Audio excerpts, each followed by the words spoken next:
ಕಲಾ ಸಮುದ್ರದ ಜ್ಞಾನ ಮಂಥನದಿಂದ ಸಮುದ್ಭವಿಸಿದ ಕಲಾಧರರಾದ ನೀವು ಬಹುಶ್ರುತರು, ಬಹುದೃಷ್ಟರು. ಯಕ್ಷಗಾನದ ಕೇಂದ್ರ ಬಿಂದುವಿನಿಂದ ತಮ್ಮ ತಿಳಿವಿನ ತ್ರಿಜ್ಯವನ್ನು ನಾನಾ ಕ್ಷೇತ್ರಗಳಲ್ಲಿ ಓಡಾಡಿಸಿ ಉತ್ಪತ್ತಿಯ ವಿಸ್ತೃತ ಪರಿಧಿ ನಿರ್ಮಿಸಿಕೊಂಡಿರಿ. ಜಾಗರದಿಂದ ಹಿಡಿದು ಭಾರತೀಯ ತತ್ವಮೀಮಾಂಸೆ ತನಕ ಹಲವು ಸಾರ್ಥಕ ಕೃತಿಗಳ ವಿಧಾತರಾಗಿ ಸರ್ವದಾ ಸ್ಥವನೀಯವಾದ ಸಹೃದಯ ಶಿವಶಿಕೆಯಲ್ಲಿ ಸ್ಥಾನ ಪಡೆದಿರಿ. ಪ್ರಾಚೀನ ಭಾರತೀಯ ಸಂಸ್ಕೃತಿಯ ಸಮುತ್ಥಾನಕ್ಕಾಗಿ ತನ್ನ ಹೊತ್ತನ್ನು ಎತ್ತಿಟ್ಟ ನಿಮ್ಮ ವಿದ್ವತ್ ಸಾಧನೆ, ಸಂಶೋಧನೆ, ಪರಿಕಲ್ಪನೆ, ವಿನೂತ ಅನ್ವೇಷಣೆಗಳು ವಿಶಿಷ್ಟವಾದವು, ವರಿಷ್ಠವಾದವು, ಗರಿಷ್ಠವಾದವು.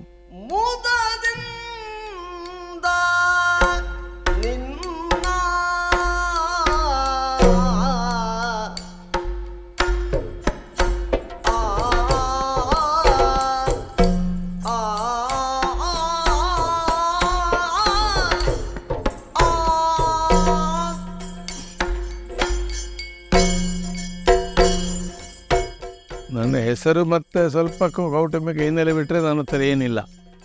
ನಾನು ಎಂ ಪ್ರಭಾಕರ ಜೋಶಿ, ಮಾಳದವನು.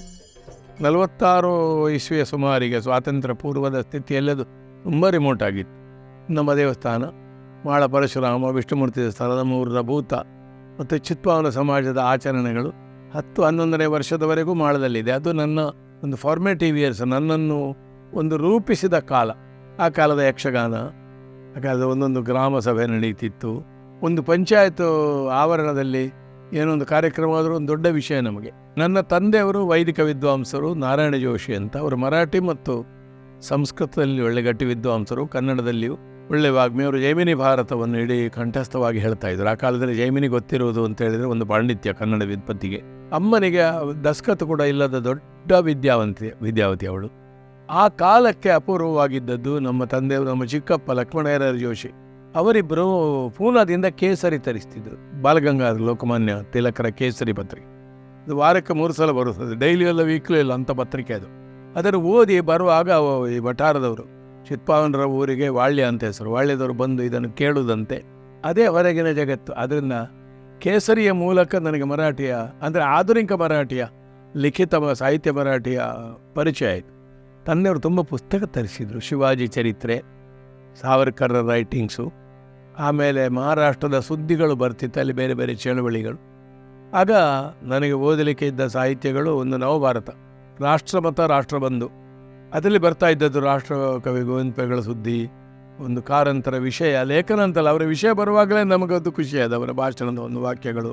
ಮತ್ತು ಆಸಕ್ತಿ ಬೆಳೀತಾ ಹೋದ ಹಾಗೆ ನಮ್ಮ ಸಹವಾಸಗಳನ್ನು ನಾವು ರೂಪಿಸ್ತೇವೆ. ಮತ್ತು ನಾನು ಬಜಗೋಳಿ, ಬಿಯಾರು, ಕಾರ್ಕಳ ಈ ಪ್ರದೇಶದ ಪರಿಚಯ ಆದಮೇಲೆ ಟೆಂಟ್ ಆಟಗಳನ್ನು, ಬಯಲಾಟಗಳನ್ನೆಲ್ಲ ನೋಡಿದೆ. ಹೀಗೆ ಯಕ್ಷಗಾನ, ದೇವಸ್ಥಾನ, ಮನೆಯ ಸಂಸ್ಕೃತಿ ಇವುಗಳ ರೂಪದಲ್ಲಿ ನನ್ನ ಸಾಂಸ್ಕೃತಿಕ ಚಿಂತನೆ ಅಥವಾ ಸಂಸ್ಕಾರ ಬೆಳೆಯಿತು ಅಂತ ನಾನು ಭಾವಿಸ್ತೇನೆ.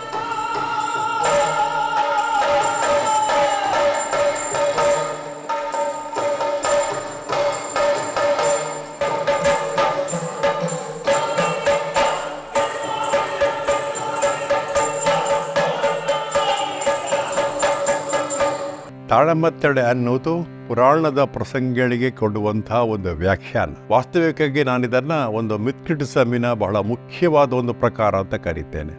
ಹಾಗಾಗಿ ಎಷ್ಟೋ ಕಡೆಯಲ್ಲಿ ಏನಾಗ್ತದೆ ಅಂದರೆ, ಒಂದು ರಾಮಾಯಣದಲ್ಲಿ ಒಬ್ಬ ರಾಮ ಇರ್ತಾನೆ, ರಾವಣ ಇರ್ತಾನೆ. ರಾವಣ ಪಾತ್ರ ಮಾಡಿದವನು ರಾಮನನ್ನು ಅಲ್ಲಿ ಕ್ರಿಟಿಸೈಸ್ ಮಾಡ್ದ, ವಿಮರ್ಶೆ ಮಾಡ್ತಾನೆ. ಅದೇ ರೀತಿಯಲ್ಲಿ ಒಂದು ಕೃಷ್ಣ ಇದ್ದರೆ, ಇನ್ನೊಂದು ಕಂಸ ಇದ್ದರೆ, ಕಂಸನಾದವನು ಕೃಷ್ಣನನ್ನು ಟೀಕೆ ಮಾಡ್ತಾನೆ, ವಿಮರ್ಶೆ ಮಾಡ್ತಾನೆ. ಇದು ಸಾಧ್ಯ ಇದೆ, ಅದನ್ನು ಯಾರು ಕೂಡ ಒಂದು ಅಪಚಾರ ತಿಳ್ಕೊಳ್ಳುವುದಿಲ್ಲ. ಅಂದರೆ ಒಂದು ಪುರಾಣದ ಒಳಗಡೆಯೇ ನಡೆಯುವ ಎಲ್ಲ ಸಂಘರ್ಷಗಳಿಗೆ ಕೂಡ ಒಂದು ಮಾತಿನ ಮೂಲಕ, ಬರೇ ಆದ ಕಾರಣ ಮಾತಿನ ಮೂಲಕ ಕೊಡುವ ಕಾರಣ ಒಂದು ಮಾತು, ಧ್ವನಿ, ಏರಿಳಿತ, ಅದರ ರೂಪಕ, ಉಪಮೆ, ಭಾಷೆಯ ಶೈಲಿ ಇವುಗಳಿಂದಲೇ ಒಂದು ರಂಗಭೂಮಿಯನ್ನು ಕಟ್ಟಿಕೊಡುವ ಒಂದು ಅದ್ಭುತವಾದ ಪ್ರಕಾರ ತಾಳಮದ್ದಳೆ. ನಿನ್ನನ್ನು ನಾನು ತಿಳಿದಷ್ಟು, ನನ್ನನ್ನು ನೀನು ತಿಳಿದಿದ್ರೆ, ಅಲ್ಲ ಅರ್ಧಾಂಶ ತಿಳಿದಿದ್ರೆ ಈ ಯುದ್ಧವೇ ಇಲ್ಲ. ಆದ್ದರಿಂದಲೇ ತಿಳಿಯಲಿಕ್ಕೆ ಹೋಗಲಿಲ್ಲ. ಆದ್ರಿಂದ ಕುಲವನ್ನು ಬಿಡು, ಈವರೆಗೆ ನೀನು ಗೆದ್ದವ ಎಂಬುದನ್ನು ಬಿಡು, ಬಿಡು ಸಾಕೆಲ ಪಾರ್ಥ. ತಾಳಮದ್ದಳೆ ಎನ್ನುವುದು ಯಕ್ಷಗಾನ ರಂಗಭೂಮಿಯ ಒಂದು ಸ್ವರೂಪ ಅಥವಾ ಕವಲು. ಯಕ್ಷಗಾನದ ಒಟ್ಟು ಸ್ವರೂಪವಾದ ಬಯಲಾಟ. ಅದರಿಂದ ವೇಷ, ನೃತ್ಯ, ರಂಗ ಪದ್ಧತಿಗಳನ್ನು ಕಳಚಿದ್ರೆ ಅದು ತಾಳಮದ್ದಲೆ ಆಯಿತು. ಹಿಮ್ಮೇಳದ ಪದ್ಯಗಳಿಗೆ ಪ್ರಸಂಗದ ಪದ್ಯಗಳ ಸ್ಥೂಲವಾದ ಹಂದರವನ್ನು ಆಧರಿಸಿ ವಿಸ್ತಾರವಾಗಿ ಸಂಭಾಷಣೆಗಳನ್ನು ಬೆಳೆಸುವ ಒಂದು ಅಸಾಧಾರಣವಾದಂತಹ ಮೌಖಿಕ ಕಲೆ ತಾಳಮದ್ದಲೆ. ಶ್ರೇಷ್ಠವಾದವುಗಳಲ್ಲಿ ಒಂದು ಅಂತ ಖಂಡಿತವಾಗಿ ಹೇಳಬಹುದು.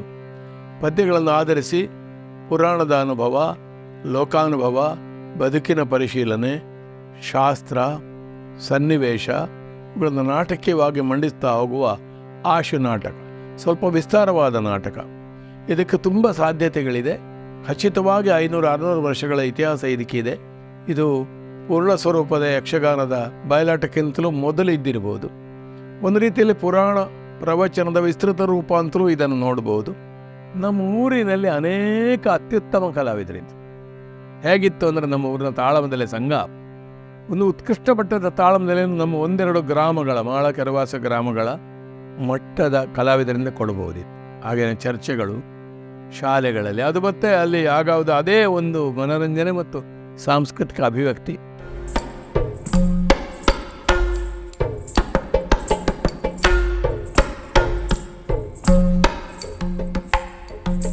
ಗುರುಕುಲ ಪ್ರಾಥಮಿಕ ಶಾಲೆ ಅಂತ, ಅದು ಐತಿಹಾಸಿಕವಾಗಿ ಬಹಳ ಮಹತ್ವದ್ದು. ಇವತ್ತು ಅದು ತನ್ನ ಅಸ್ತಿತ್ವಕ್ಕಾಗಿ ಹೋರಾಡ್ತಾ ಇದೆ. ಈ ಶಾಲೆ ಸುಮಾರು 1950 ಇಸ್ವಿಯಲ್ಲಿ ಪ್ರಾರಂಭವಾದದ್ದು. ಪ್ರಭಾಕರ್ ಜೋಶಿಯವರು ಈ ಶಾಲೆಯ ಹಳೆ ವಿದ್ಯಾರ್ಥಿ ಅನ್ನುವುದು ನಮಗೆಲ್ಲ ಹೆಮ್ಮೆ. ಈ ಶಾಲೆಯ ಬಗ್ಗೆ ನಾವು ಹೊರಗಡೆ ಯಾವುದಾದ್ರೂ ಒಂದು ಐಡೆಂಟಿಟಿ ಹೇಳುವುದಂತಾದರೆ, ನಮ್ಮ ಶಾಲೆ ಪ್ರಭಾಕರ್ ಜೋಶಿಯವರು ಪ್ರಾಥಮಿಕವಾಗಿ ಕಲಿತ ಶಾಲೆಯನ್ನು ಅಂತ ಹೇಳಿಕೊಳ್ಳಿಕ್ಕೆ ನಮಗೆ ತುಂಬ ಹೆಮ್ಮೆ. ಮಾಳ ಗ್ರಾಮಕ್ಕೆ ಅವರು ಮನೆಗೆ ಬಂದರೆ ಅವರು ಬಂದು ನಮ್ಮೊಟ್ಟಿಗೆ ಹರಟೆ 4-5 ದಿವಸಗಳಲ್ಲಿ ಹರಟೆ ಮಾತಾಡಿಕೊಂಡು ಮತ್ತೆ 7-8 ಗಂಟೆಗೆ ಲೈಟ್ ತಗೊಂಡು ಮನೆಗೆ ಟಾರ್ಚಿನಲ್ಲಿ ಹೋಗುವಂಥ ಒಬ್ಬ ವ್ಯಕ್ತಿತ್ವದ ಮನುಷ್ಯ ಅವರು. 4ನೇ ಕ್ಲಾಸಿನಲ್ಲಿ ನಾನು ಒಂದು ಯಮನ ಪಾತ್ರ ಮಾಡಿದ್ದೆ, ಸತ್ಯವನ್ ಸಾವಿತ್ರಿಯಲ್ಲಿ. ನಮ್ಮ ಬಂಧುಗಳೇ ಎಲ್ಲ ಕಲಾವಿದರು. ಅದರಲ್ಲಿ ನಾನು ಪೀಠಿಗೆ ಸ್ವಂತ ಹೇಳಿದೆ ತಾಳಮದ್ದಲೆಯ ಅನುಭವ ಮತ್ತು ಸಂಧ್ಯಾ ವಂದನೆಯಲ್ಲಿ ದಿಕ್ಪಾಲಕರ ವಿಷಯ ಹೇಳ್ತಾರಲ್ಲ, ಅದನ್ನು ಇಟ್ಕೊಂಡು ಅದು ವಿಶೇಷ ಆಯಿತು ಜನರಿಗೆ. ನನಗೆ ಅರ್ಥಗಾರಿಕೆಯನ್ನು ಹೇಳಿಕೊಟ್ಟವರಿಬ್ಬರು, ನನ್ನ ಅಣ್ಣ ಆಗುವವರಿಬ್ಬರು ಕಸಿನ್ ಶಂಕರ ಜೋಶಿಯವರು. ಆಗಲೇ ಸಂಸ್ಕೃತದಲ್ಲಿ ಎಂಟ್ರೆನ್ಸ್ವರೆಗೆ ಓದಿ ನಮ್ಮ ಊರಲ್ಲಿ ಸೆಟ್ಲ್ ಆಗಿದ್ದವರು ಶಂಕರ ಡೋಂಗ್ರೆ ಅವರು. ಇಬ್ಬರು ಶಂಕರರು ನನ್ನ ತಾಳಮದ್ದಲೆಗೆ ತಂದವರು. ಯಕ್ಷಗಾನಕ್ಕೆ ಪ್ರೋತ್ಸಾಹಿಸಿದವರು ನನ್ನ ಅಜ್ಜ, ನನ್ನ ಅಣ್ಣಂದಿರು ಎಲ್ಲ. ಆಗಲೇ ನಾನು ಒಂದು ಅರ್ಥ ಹೇಳುವಾಗ ಪದ್ಯದ ಶಬ್ದಗಳು ಕನ್ನಡ, ಅದರ ಒಂದು ಸಂಸ್ಕಾರ ನಮಗಾಯಿತು. ನಮ್ಮ ಊರಿನಲ್ಲಿ ರಾಮದಾಸ್ ಸಾಮಗ್ರ ಹರಿಕತೆ ಆಗಿತ್ತು, ನಮ್ಮ ಊರಿನ ಹತ್ರ ಶಂಕರಾಣ ಸಾಮಗ್ರ ಹರಿಕತೆ ಆಗಿತ್ತು, ಕಾರ್ಕಳದಲ್ಲಿ ಶ್ರೇಣಿಯವರು ಹರಿಕತೆ ಮಾಡಿದ್ರು. ನಾನು ಕೂತು ಕೇಳುವ, ನಮ್ಮ ಧಾರವಾಡದಲ್ಲಿ ಕಲಿತೆ, ಅಲ್ಲಿ ಹಿಂದಿ ಕಲೀಲಿಕ್ಕೆ ಸಾಧ್ಯ ಆಯಿತು. ಉತ್ತರ ಕರ್ನಾಟಕದ ಭಾಷೆ, ಆಹಾರ, ಉತ್ತರ ಕನ್ನಡದ ಯಕ್ಷಗಾನ ಪ್ರಪಂಚದ ಪರಿಚಯ, ಯಲ್ಲಾಪುರದಿಂದ ಹೊನ್ನಾವರದವರೆಗೆ, ಕೆರೆಮನೆಯವರಿಂದ ಹಿಡಿದು ಯಲ್ಲಾಪುರ ಭಾಗವತರಿಂದ ಹಿಡಿದು ಕಡತೋಕ ಭಾಗವತರಿಂದ ಹಿಡಿದು ಆ ಒಂದು 2 ವರ್ಷದಲ್ಲಿ ನನಗೊಂದು ಎಕ್ಸ್ಟ್ರಾ ಬೋನಸ್, ಅದು ಅಲಭ್ಯ ಲಾಭ ಆಯಿತು. ಇದೆಲ್ಲ ನನ್ನನ್ನು ರೂಪಿಸಿದಂತಹ ಸಾಂಸ್ಕೃತಿಕ ಅನುಭವ. ನಾನು ಇಲ್ಲಿಗೆ ಬಂದೆ, 1 ವರ್ಷ ಗೋವಿಂದದಲ್ಲಿ ವರ್ಕ್ ಮಾಡಿದೆ, ಮತ್ತು ಬೆಸೆಂಟಿಗೆ ಬಂದೆ. ಬೆಸೆಂಟ್ ನಮ್ಮ ಸಂಸ್ಥೆಗಳು, ವಿಮೆನ್ಸ್ ನ್ಯಾಷನಲ್ ಎಜುಕೇಷನ್ ಸೊಸೈಟಿ, ಅನ್ನಿ ಬೆಸೆಂಟ್ ಅವರು ರಾಷ್ಟ್ರೀಯತೆಯ ಆದರ್ಶದ ಮೇಲೆ ಅವ್ರದ್ದು 18ರಲ್ಲಿ ಸ್ಥಾಪಿಸಿ ಹೈಸ್ಕೂಲ್ ಆಗಿ PU ಕಾಲೇಜ್ ಆಗಿ ಈಗ PG ಸೆಂಟರ್ವರೆಗೆ ಬೆಳೆದಿರುವ ಸಂಸ್ಥೆ. 3 ದಶಕಗಳ ಕಾಲ ನನಗೆ ನೆಮ್ಮದಿ ಉದ್ಯೋಗ ನಗರದ ಮಧ್ಯದಲ್ಲಿ ಕೊಟ್ಟಿದ್ದಾರೆ. ಆಮೇಲೆ ಉದ್ಯೋಗಿ ಆದೆ. ನಾನು 76ರಲ್ಲಿ ನಾನು ವಿವಾಹವಾದೆ. ನನಗೆ ದೊಡ್ಡ ಸಪೋರ್ಟು ನನ್ನ ಹೆಂಡತಿ. ಅವರ ಭಾಷಣದ ಬಗ್ಗೆ ಹೇಳುವುದಾದರೆ, ತನಗೆ ಇಷ್ಟವಾದ ವಿಷಯ ಆಗಿದ್ದರೆ ಅವರು ಅದನ್ನು 1.5-2 ಗಂಟೆ ತನಕ ಮಾತಾಡಬಲ್ಲರು. ಮನರಂಜಿಸುವಂಥ ಅಂಶವನ್ನೂ ಅವರು ಹೊಂದಿರ್ತಾರೆ. ಅದನ್ನು ಅವರು ಸಲಿಲವಾಗಿ, ಸುಲಭವಾಗಿ ಅರ್ಥವಾಗುವಂತೆ ಹೇಳ್ತಾರೆ. ಈ ರೀತಿ ಒಮ್ಮೆ ಭಾಷಣವನ್ನು ಅವರು ಮಾಡಿದ ನಂತರ ಅವರು ಒಟ್ಟಿಗೆ ಇದ್ದ ಒಬ್ಬರಲ್ಲಿ ಕೇಳಿದೆ, ಹೇಗಾಯ್ತು ಇವತ್ತು ಭಾಷಣ ಅಂತ. ಅದಕ್ಕೆ ಅವರು ಹೇಳಿದರು, peoples were puppet in his hands. ಅಷ್ಟು ಜನರನ್ನು ಮಂತ್ರಮುಗ್ಧವಾಗಿ ಮಾಡಿದ್ದರು ಅಂತ ಅವರು ಹೇಳ್ತಾರೆ. ನಾನೆಲ್ಲರೂ ಕೇಳಿದರೆ ಯಾವಾಗಲೂ ಮಾಮೂಲಿನ ಹಾಗೆ ಆಗಿದೆ ಭಾಷಣ ಅಂತ ಹೇಳಿಬಿಡ್ತಾರೆ. ಅವರು ಎಂದು ಅವರ ಬಗ್ಗೆ ಅವರು ಹೇಳಿಕೊಳ್ಳಲು ಬಯಸುವುದೇ ಇಲ್ಲ. ಮತ್ತು ನನಗೆ ಮಕ್ಕಳು ಏನು ಉಪದ್ರವಗಳಿಲ್ಲ. ಅವರೇ ಕಲಿತು ರ್ಯಾಂಕ್ ಪಡೆದು ಒಳ್ಳೆ ಸೀಟು ಪಡೆದು ಶಿಕ್ಷಣಕ್ಕೆ ಹೋಗಿದ್ದಾರೆ. ಅದರಿಂದ ಯಕ್ಷಗಾನದ ನನ್ನ ಪ್ರವೃತ್ತಿ, ಸಾಹಿತ್ಯ, ಯಕ್ಷಗಾನ, ಕನ್ನಡ ಸಂಘ, ಬರವಣಿಗೆ, ಸಾಮಾಜಿಕ ಸ್ಪಂದನಗಳು, ನಮ್ಮ ಸಮಾಜದ ಸಂಘಟನೆಗಳು, ಇದಕ್ಕೆಲ್ಲ ದೊಡ್ಡ ಸಪೋರ್ಟು ನನ್ನ ಹೆಂಡತಿ, ನನ್ನ ಮಕ್ಕಳು. ವಿದರ್ಭ ದೇಶದಲ್ಲಿ 2 ಸಭೆ. ಒಡ್ಡೋಲಗ ಮರ್ಯಾದೆ ಪ್ರಕಾರ ಹಳೆ ಕ್ರಮದಲ್ಲಿ ನಮ್ಮ ತಂದೆಯವರದ್ದು. ನನ್ನದು ಒಂದು ಪ್ರತ್ಯೇಕ ಉಂಟು. ಅಲ್ಲ, ನಮ್ಮ ತಂದೆಯವರಿದ್ದಾರೆ, ಹಾಂ ಹಾಂ ಎಂಥದ್ದು ಹ್ಞೂ ಇದ್ದಾರೆ ಅಂದರೆ ಇದ್ದಾರಲ್ಲ ಅಂತಲ್ಲ, ಇದ್ದಾರೆ. ಇದ್ದಾರೆ. ಮುಂದೆ ಹೇಗಾಗಬೇಕು ಅಂತ ಅಭ್ಯಾಸಕ್ಕೆ ಇದು. ಹಾಂ ಇಲ್ಲಿ ನನ್ನ ಆಪ್ತರನ್ನು ಸೇರಿಸಿಕೊಂಡು ಓ. ಅಲ್ಲಿ ಏನಾಗ್ತದೆ, ಅಲ್ಲಿ ಆಗ್ತಾ ಇದ್ದ ಹಾಗೆ ಇಲ್ಲಿ ಗೊತ್ತಾಗ್ತದೆ. ಹಾಂ ಹಾಂ ಮುಂದೆ ಇದು ಜಗತ್ತಿಗೆ ಪ್ರಯೋಜನ ಆದೀತು. ಹಾಂ ತಾಳಮದ್ದಲೆ ಇಲ್ಲಿ ಮತ್ತು ಆಂಧ್ರದಲ್ಲಿ ಇತ್ತು ಅಂತ ವಿದ್ವಾನ್ ಕುಕ್ಕೆಲರು ಹೇಳಿದ್ದಾರೆ. ರುಕ್ಮರಥ ಅದರ ಇನ್ನೊಂದು ರೂಪ ತಮಿಳುನಾಡಲ್ಲಿ ಕೂತುಪಟ್ಟರೈ ಅಂತ ಒಂದಿದೆ, ಅದು ಡಿಬೇಟ್ ಥರ. 1500 ಸುಮಾರಿಗೆ ಕನಕದಾಸರು ಹೇಳ್ತಾರಂತೆ, ಎಲ್ಲಿ ನೋಡಲು ಸರಸ ಸಂಗೀತಗಳು, ಎಲ್ಲಿ ನೋಡಲು ತಾಳಮದ್ದಲೆ, ಎಲ್ಲಿ ನೋಡಲು ಗೀತವಾದ್ಯ. ಅದು ಬೇರೆ ಬೇರೆ ಉಂಟು. ಗೀತವಾದ್ಯ ಸರಸ ಸಂಗೀತ ಬೇರೆ, ತಾಳಮದ್ದಲೆ ಬೇರೆ ಅಂತ ಇರುವುದರಿಂದ 1500 ಸುಮಾರಿಗೆ ತಾಳಮದ್ದಲೆ ಇತ್ತು ಅಂತ ಅರ್ಥ. ಒಳಲು ಶಾಸ್ತ್ರಿಗಳು, ಸಾಬಾಜಿ ಶ್ರೀನಿವಾಸಾಚಾರ್ಯರು, ಬಾಲಕೃಷ್ಣರು ಒಂದು ಯುಗ, ಶೇಣಿ ಸಾಮುಗರು ಆ ಯುಗ ಒಂದು, ಅಲ್ಲಿ ಒಂದು ಮೇಜರ್ ಚೇಂಜ್ ಬಂತು. ಆಮೇಲೆ ನಮ್ಮ ಕಾಲ ಸ್ವಲ್ಪ ಸ್ವಲ್ಪ ಸ್ವಲ್ಪ ಬದಲಾವಣೆಯಾಗಿದೆ. ತಾಳಮದ್ದಲೆ ಮಾತು, ಪಟ್ಟು, ರೀತಿ, ಕೇಳುವಿಕೆ ಮೊದಲು ನೋಡಿ ತಾಳಮದ್ದಲೆ ಕೂತ್ಕೊಂಡೇ ಇರೋದು. ಭಾಗವತ ಹಿಮ್ಮೇಳ ಮಾತ್ರ ಒಂದು ಕಡೆ, ಇಲ್ಲಿ ಹೀಗೆ ಭಾಗವತ ಚಂಡೆ ಮೊದಲೇ. ಅರ್ಥಗ ದಾರಿಗಳು ಕೂಡ ಹತ್ರ ಬಂದು ಕೂತ್ಕೊಳ್ಳೋದು ಮತ್ತೆ ಬಂದದ್ದು. ಓ ಅಲ್ಲಿ ರಾಮ, ಎಲ್ಲಿ ರಾವಣ, ಅಲ್ಲಿ ಸೀತೆ, ಇಲ್ಲಿ ಮಾರೀಚ, ಕೂತಲ್ಲಿಂದಲೇ ಮಾತಾಡೋದು, ಹಿಂದೆ ತಿರುಗಿ ಉತ್ತರ ಕೊಡೋದು. ಸಣ್ಣ ವೇದಿಕೆ ಸಭೆಯೊಳಗೆ ಬಂತು. ರೇಸ್ ದ ಪ್ಲ್ಯಾಟ್ಫಾರ್ಮ್ ವೇದಿಕೆ ಬಂದದ್ದು 1930s ನಂತರ ಇರು. ದೇವಸ್ಥಾನಗಳಲ್ಲಿ ಒಂದು ಗೋಪುರದಲ್ಲಿ ಮಾಡ್ತಿದ್ರು. ಹೀಗೆ ತಾಳಮದ್ದಲೆ ಕೂತ್ಕೊಳ್ಳುವ ಕ್ರಮ, ಮಾತಾಡುವ ಕ್ರಮ, ಪ್ರಸಂಗಗಳ ಆಯ್ಕೆ, ಅರ್ಥಗಾರಿಕೆಯ ಚಾಲೆಂಜಸ್ ಹೆಚ್ಚಾಗಿದೆ, ಬದಲಾಗಿದೆ ಕೂಡ. ಮೊದಲು ಎಲ್ಲ ಪದ್ಯಗಳ ನಡೆ ಅದರ ಅರ್ಥ ಹೇಳ್ತಿದ್ರು. ಮೊದಲು ಮುಖ್ಯವಾಗಿ ಅದು ಕಥಾಕಥನವಾಗಿತ್ತು. ಸ್ಥಳೀಯವಾದ ಭಾಷೆಯಾದಲ್ಲಿ ಬರ್ತಿತ್ತು, ಗಮ್ಮತ್ತಾಗಿಯೇ ಇರ್ತಿತ್ತು. ಅದು ಸ್ಥಳೀಯ ವಿನೋದವಾಗಿತ್ತು, ದೇವಸ್ಥಾನದಲ್ಲಿ ಸೇವೆ ಆಗಿತ್ತು. ಮುಂದೆ ಅದು ಕಲೆಯಾಗಿ ಬೆಳೆಯುವಾಗ ಕಾಂಪ್ಲೆಕ್ಸ್ ಆಯಿತು. ಪದ್ಯದ ಅರ್ಥ ಹೇಳಬೇಕು, ಪ್ರಸಂಗ ನಿಷ್ಠನಾಗಿರಬೇಕು. ಕೊನೆಗೂ ಪ್ರಸಂಗದ ಕತೆಗೆ ತೀರ ವಿರುದ್ಧವಾಗಿ ಹೋಗದೆ, ಪ್ರಸಂಗದ ಒಳಗಿಂದಲೇ ನಾನು ಬರೆದಿದ್ದೇನೆ ಒಂದು ಸಲ, ಪದ್ಯವನ್ನು ಪ್ರಸಂಗವನ್ನು ಮೀರಬೇಕು ಅಂತ. ಪ್ರಭಾಕರ ಜೋಶಿಯವರು ಶೇಣಿಯವರ ಜೊತೆಗೆ, ಪೆರ್ಲದವರ ಜೊತೆಗೆ, ಚೊಕ್ಕಾಡಿ ಸೀತಾರಾಮಯ್ಯ, ದೇರಾಜಿಯವರ ಜೊತೆಗೆ ಮತ್ತು ಈ ಸಾಮಗ್ರ ಇವರೆಲ್ಲರ ಜೊತೆಗೆ ಅರ್ಥ ಹೇಳಿದ ಬಹುಶಃ ಆ ತಲೆಮಾರಿನ, ಅಂದರೆ ಈಗ ಜೋಶಿಯವರು ಇದ್ದಾರೆ ನಮ್ಮ ಜೊತೆ, ಒಬ್ಬ ಏಕೈಕ ಅರ್ಥಧಾರಿ ಅಂತ ನನಗನ್ನಿಸ್ತದೆ. ಮತ್ತು ಇವರೆಲ್ಲರಿಂದ ಅವರು ಗ್ರಹಿಸಿಕೊಂಡಿದ್ದಾರೆ. ಮತ್ತು ನಾನು ಇತ್ತೀಚೆಗೆ ಒಂದು ಸಂದರ್ಭದಲ್ಲಿ ಅವರ ಬಗ್ಗೆ ಮಾತನಾಡಿದ್ದೆ. ಜೋಶಿಯವರ ತಾಳಮದ್ದಲೆಯ ಅರ್ಥಗಾರಿಕೆ ಹೇಗೆ ಅಂತ ಹೇಳಿದರೆ, ಅದರಲ್ಲಿ ಪ್ರಧಾನವಾಗಿ 4 ಶಕ್ತಿಯನ್ನು ನಾನು ಕಾಣುತ್ತೇನೆ ಅಂತ ಹೇಳಿದ್ದೇನೆ ಅವರಿಗೆ. ಒಂದು, ಅವರದ್ದು ಗ್ರಹಣ ಶಕ್ತಿ. ಇನ್ನೊಬ್ಬರು ಏನು ಅರ್ಥ ಹೇಳ್ತಾರೆ ಅಥವಾ ಓದಿದ ನೆನಪಿರ್ತಾರಲ್ಲ, ಆ ಗ್ರಹಣ ಶಕ್ತಿ, ಗ್ರಹಿಸುವಂಥ ಶಕ್ತಿ. ಆಮೇಲೆ ಅದನ್ನು ಸಂಗ್ರಹಿಸಿಕೊಳ್ತಾರೆ ಅವರು, ಮರೆತು ಬಿಡೋದಿಲ್ಲ. ಈ ಗ್ರಹಣ ಶಕ್ತಿ ಮತ್ತು ಸಂಗ್ರಹಣ ಶಕ್ತಿ ಆದ ಮೇಲೆ ಅವರಲ್ಲಿ ಹೊಸ ಹೊಸ ಅರ್ಥವೂ ಕೂಡ ಸ್ಫುರಣವಾಗ್ತದೆ. ಇನ್ನೊಬ್ಬರಿಗೆ ಅವರ ಅರ್ಥಗಾರಿಕೆಯ ಪ್ರಚೋದನೆ ಕೊಟ್ಟದ್ದುಂಟು. ಹೀಗೆ ಅವರಲ್ಲಿ ಈ ಎಲ್ಲ ಶಕ್ತಿಗಳ ಸಂಚಯನ ಇರುವುದರಿಂದ ಅವರು ನಾನು ಕಾಣುವ ನನ್ನ ಪ್ರಾಮಾಣಿಕವಾದಂಥ ಅಭಿಪ್ರಾಯದಲ್ಲಿ ವಿಚಿತ್ರವೂ ಅದ್ಭುತವಾದಂಥ ಒಬ್ಬ ವ್ಯಕ್ತಿಯವರು. ಡಾಕ್ಟರ್ ಪ್ರಭಾಕರ ಜೋಶಿಯವರು ಒಂದು ಬಹುಮುಖಿ ವ್ಯಕ್ತಿತ್ವದವರು, ಬಹುಶ್ರುತ ವಿದ್ವಾಂಸರು. ಅವರಲ್ಲಿ ಏನಾಗಿದೆ ಅಂದರೆ ಅಧ್ಯಯನ ಬಹಳ ಮುಖ್ಯ ಪ್ರಮಾಣದಲ್ಲಿದೆ. ಅವರು ಮೂಲತಃ ಒಬ್ಬ ಅಧ್ಯಾಪಕರಾಗಿ ಕೆಲಸ ಮಾಡಿದವರು. ಕಲಾವಿದರಾಗಿ ಏನಿದೆ ಅಂದರೆ ಅವರು ಒಂಥರ ಬಹಳ ಸಮಗ್ರ ಕಲಾವಿದ. ಕಿರಿಯರಲ್ಲಿ ಕಿರಿಯರಾಗಿ, ಹಿರಿಯಲ್ಲಿ ಹಿರಿಯರಾಗಿ, ವಿದ್ವಾಂಸರಲ್ಲಿ ವಿದ್ವಾಂಸರಾಗಿ, ಸಾಮಾನ್ಯರಲ್ಲಿ ಸಾಮಾನ್ಯರಾಗಿ, ಬಹುಶಃ ಆ ಥರದ ಒಂದು ಭಾಳ ಆಕರ್ಷಕ ವ್ಯಕ್ತಿತ್ವ. ಹಾಗಾದರೆ ಜೋಶಿ ಅವರು ಇದ್ದಾರೆ ಅಂದ ಕೂಡಲೇ ಅಲ್ಲೊಂಥರ ಒಂದು ನಗೆಯ ಮಿಂಚು ಇರ್ತದೆ ಮತ್ತು ಸ್ನೇಹದ ಒಂದು ಸಂಪೂರ್ಣ ಆವರಣ ನಿರ್ಮಾಣ ಆಗ್ತದೆ. ನಾನು ಕಂಡ ಹಾಗೆ ಶೇಣಿ ಗೋಪಾಲಕೃಷ್ಣ ಭಟ್ರು, ಸಾಮಗ ಸಹೋದರರಿಂದ ಹಿಡಿದು ಅಥವಾ ಆ ಕಾಲದ ದೇರಾಜ ಸೀತಾರಾಮಯ್ಯನವರ ಕಾಲದಿಂದ ಹಿಡಿದು ಇವತ್ತಿನ ಹೊಸ ಪೀಳಿಗೆಯವರವರೆಗೆ ಅರ್ಥ ಹೇಳುತ್ತಾ ಬಂದಂತಹ ಮತ್ತು ಆಯಾಯ ಕಾಲದ ಅರ್ಥಗಳಿಗೆ ತಮ್ಮನ್ನು ಬದಲಾಯಿಸಿಕೊಂಡು ಬಂದಂತಹ ಒಂದು ದೊಡ್ಡ ಕಲಾವಿದ. ಪಾರ್ಥರು ನೀನೊಬ್ಬನೇ ಅಲ್ಲ, ನಿನ್ನಿಂದ ದೊಡ್ಡವರು ಇದ್ದಾರೆ, ಕುಂತಿಯ ಮಕ್ಕಳು ಕರೆದದ್ದು ನನ್ನನ್ನು ಆದರೆ ಮಾತ್ರ. ಪಾರ್ಥ ಅಂತ ನಿನ್ನನ್ನೇ. ಹೌದು. ಕರ್ಣ ಸೂತಪುತ್ರ, ಕರ್ಣ ಈವರೆಗೆ ಸೋತವ. ಹೌದು. ಕರ್ಣ ಕೈಲಾಗದವ. ಏನು ಬಿಡ ಹಾ ಬಿಡ ಬಿಡ ಬಿಡ ಸಾಕೆಲ್ಲ ಪಾರ್ಥ. ಒಂದೇ ಏನಂದರೆ, ನಾನು ನೇರವಾಗಿ ನನ್ನ ಅರ್ಥಗಾರಿಕೆಯಲ್ಲಿ ನನ್ನ ಪೊಲಿಟಿಕಲ್ ವ್ಯೂಸನ್ನು ತರುವ ರೀತಿಯಲ್ಲಿ ಇಲ್ಲ. ನೋಡಿ, ಈಗ ಒಂದು ಜರ್ನಲೀಸ್ ಆಗಿ ತರಬಹುದು.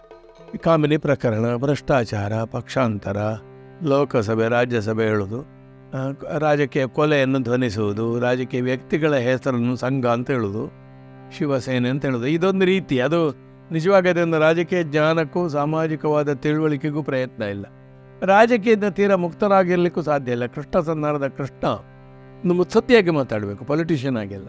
ನಾನು ಸಂಧಾನದ ಕೃಷ್ಣನಾಗಿ ಮೊದಲ ಅರ್ಥಧಾರಿ ನಾನು ಅದನ್ನು ಹೇಳಿದವ ಅಂತ ಭಾವಿಸ್ತೇನೆ. ನಾನು ದುರ್ಯೋಧನ ಪಾತ್ರಧಾರಿಯಲ್ಲಿ ಯಾವಾಗಲೂ ಹೇಳುವುದು, ಪಾಂಡವರು ನಿನ್ನ ಎಲ್ಲ ಅಪರಾಧಗಳನ್ನು ಕ್ಷಮಿಸ್ತಾರೆ, ಹಲವು ಅಪರಾಧ ಮಾಡಿದ್ದೀನಿ, ನೀನು ವಿಷಪ್ರಾಶನ ಇತ್ಯಾದಿ ಇತ್ಯಾದಿ, ವಸ್ತ್ರಾಪಹಾರ, ನಿನಗೆ ಕ್ಷಮೆ ಇಲ್ಲ, ಧರ್ಮರಾಯ ಕ್ಷಮೆ ಕೊಡ್ತಾನೆ, ಯಾಕಂದರೆ ಅವು ಮಾನವಾತೀತ ವ್ಯಕ್ತಿತ್ವವುಳ್ಳವ. ನೀನು ಕೂಡ ನಿನಗೆ ಏನಾದರೂ ಪಾಂಡವರಿಂದ ಬೇಸರ ಆಗಿದ್ದರೆ, ಪಾಂಡವರು ನಿನಗೆ ಅಪರಾಧ ಮಾಡಿದ್ದರೆ ಅಥವಾ ಮಾಡಿದ್ದಾರೆ ಅಂತ ಕಂಡ್ರೆ ನೀನು ಕ್ಷಮಿಸಬೇಕು ಅವರನ್ನು, ದೊಡ್ಡವನಾಗಿ ಚಕ್ರವರ್ತಿಯಾಗಿ. ಇದು ರಾಜಕೀಯದಲ್ಲಿ ಮುತ್ಸದ್ದಿಯಾದವ ತಾಳಬೇಕಾದ ನಿಲುಮೆ ಅಂತ. ರಾಜಕೀಯದ ಜ್ಞಾನ ಮತ್ತು ಪ್ರಜ್ಞೆಯನ್ನು ಕಲೆ ಹೇಗೆ ಕೊಡಬೇಕು ಅಂತ ಅದಕ್ಕೆ ಖಾಂಡೇಕರ್ ಮಾದರಿ ಉಂಟು, ಕಾರ್ನಾಡ್ ಮಾದರಿ ಉಂಟು, ಅನೇಕ ಮಾದರಿಗಳಿದ್ದಾವೆ ನಮ್ಮ ಮುಂದೆ. ಪುರಾಣದ ಕಥೆಯನ್ನೇ ಹೊಸ ರೀತಿಯಲ್ಲಿ ಕೊಟ್ಟ ತುಂಬ ಪ್ರಯತ್ನ. ಏವಮಿಂದ್ರಜಿತ, ಸ್ಮಶಾನ ಕುರುಕ್ಷೇತ್ರವ ತುಂಬ ನೋಡ್ಬೋದು. ಶಂಭು ಹೆಗಡೆಯವರು ಹೇಳಿದ ಒಂದು ಮಾತು ನನಗೆ ಯಾವಾಗಲೂ ತುಂಬ ಸಂತೋಷ ಕೊಟ್ಟಿದೆ. ಸಾಮಾಜಿಕ ಜಾಗೃತಿಯನ್ನು ಕಲೆಯಲ್ಲಿ ಹೇಗೆ ಅಂದರೆ, ಒಂದು ಧ್ವನಿಯಾಗಿ ಮತ್ತೊಂದು ಸಂದೇಶವಾಗಿ ಅದು ಬರಬೇಕು. ನನ್ನ ಊರಿಗೆ ಬಸ್ಸು ಬರುವುದಿಲ್ಲ, ಪಾಕಿಸ್ತಾನದ ವಿರುದ್ಧ ನಾವು ಸೌಮ್ಯವಾಗಿ ಇರಬಾರ್ದು, ಹೋರಾಟ ಮಾಡಬೇಕು ಅಂತ ಹೇಳುವುದನ್ನು ರಂಗಸ್ಥಳದಲ್ಲಿ ಹೇಳಲಿಕ್ಕಾಗುತ್ತಿಲ್ಲ. ಆದರೆ ನನ್ನ ಊರಿಗೆ ಸಿಟಿ ಬಸ್ ಇಲ್ಲದಿರುವುದಕ್ಕೆ ನಾವು ಹೋರಾಡಲಿಕ್ಕೆ ಒಂದು ಆತ್ಮವಿಶ್ವಾಸವನ್ನು, ಪ್ರೇರಣೆಯನ್ನು ಯಕ್ಷಗಾನದ ಅರ್ಥಗಾರಿಕೆ ಕೊಡಬೇಕು. ಶತ್ರು ಮಿತ್ರ ಉದಾಸೀನರು ರಾಜಕೀಯವಾಗಿ ದೇಶದ ಸಮಾಜದ ಪುರೋಭಿವೃದ್ಧಿಯನ್ನು ಎಣಿಸಿ ಹೇಗೆ ವರ್ತಿಸಬೇಕು ಎಂಬುದನ್ನು ಧ್ವನಿಯಿಂದ ತೋರಿಸಬೇಕು. ಅದು ಅರ್ಥಗಾರಿಕೆ ಹೊರತು ನೇರ ಶಬ್ದಗಳನ್ನು ಪ್ರಸ್ತಾವಿಸಿ ಭಾಷಣ ಮಾಡುವುದಲ್ಲ. ಸಮಾಜ ವಿಕಾಸ ಅಂತ ಹೇಳೋದು ಅದಲ್ಲ, ಅದು ಕ್ಯಾಂಪೇನ್ನ ದಾರಿ, ಅದು ಚಳವಳಿಯ ದಾರಿಯೇ ಬೇರೆ. ಆ ಪ್ರೇರಣೆಯಿಂದಲೇ ನನಗೆ ಅರ್ಥಗಾರಿಕೆಯಲ್ಲಿ ಆ ಥರದ ಧ್ವನಿಯನ್ನು ತರು ಸಾಧ್ಯ ಆಯಿತು. ಮತ್ತು ಲಿಮಿಟ್ ಏನು ಅಂತ, ಒಂದು ಕಲೆಗೆ ಲಿಮಿಟ್ ಇದೆ. ಎಲ್ಲವನ್ನೂ ಒಂದು ಕಲೆಯಿಂದ ಸಾಧಿಸಲಿಕ್ಕೆ ಆಗುವುದಿಲ್ಲ.